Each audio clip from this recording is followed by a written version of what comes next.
Imagine waking up one morning to your country being gone. You step outside, the morning paper is talking about some big political disagreement with the neighboring country, becoming one of the few modern countries to gain independence against its will. Today, Singapore is hailed as a global economic miracle, who saw the influx of Singaporeans as a threat to their way of life. If you were around, you would have witnessed the departure of thousands of civil servants and military personnel. Overnight, it seemed like everyone was talking about whether their country even had a future. Who served as Prime Minister from 1959 until 1990. Under his guidance, it has a thriving economy, excellent infrastructure and high quality of life. But perhaps the greatest legacy of Singapore's success story is this. Despite its humble beginnings, Singapore has shown that even a small country can become a major player on the world stage. It's a testament to the power of hard work, determination, and a willingness to embrace change. Singapore became one of the world's most successful countries, but he was also willing to make tough decisions, such as expelling those who criticized the government. Others argue that Singapore's success is due to its unique blend of cultures. The country is home to a mix of Malay, Chinese,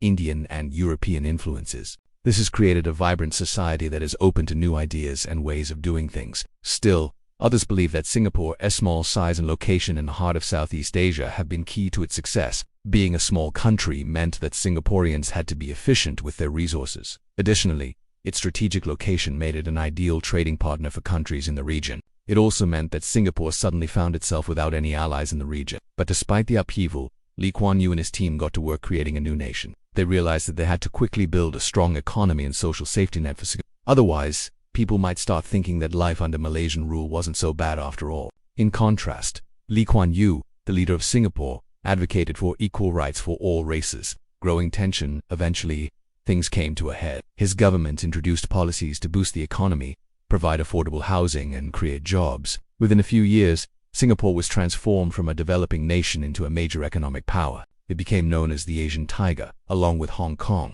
Taiwan, and South Korea. These are some of the most prosperous economies in the world today. In 1964, riots broke out between Malays and Chinese.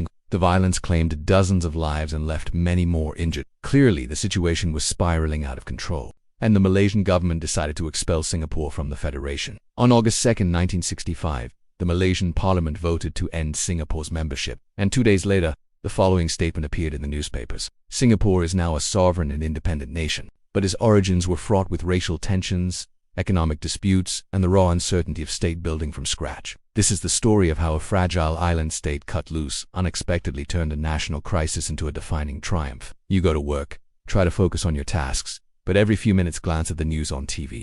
Decades of British colonial rule in Singapore were coming to an end, and local leaders realized they would soon have to decide the island's next chapter. Would Singapore thrive as an independent nation, or would it be better off united with its northern neighbor, Malaya? The latter seemed increasingly likely. In 1961, talks between the two territories resulted in an agreement for Singapore to join a new federation called Malaysia.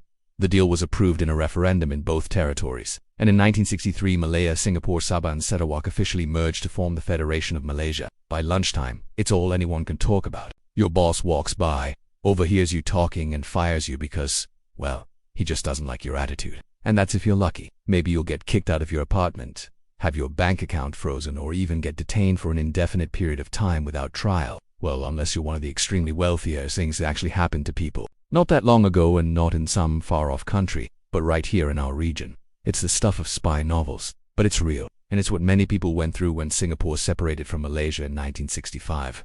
On August 9, 1965, after just 2 tumultuous years in the Federation of Malaysia, Singapore was forced out. Our story begins in the early 1960s, but almost immediately, problems started to appear. One of the major issues was race relations. Malaysia was dominated by the Malaya community. You can probably guess how chaotic this must have been for the average Singaporean. Lee Kuan Yew knew that Singapore's greatest asset was its people, so he focused on improving their lives. So what's the secret to Singapore's success? Many point to the leadership of Lee Kuan Yew. Whatever the reasons, there's no denying that Singapore has become one of the most prosperous countries in the world.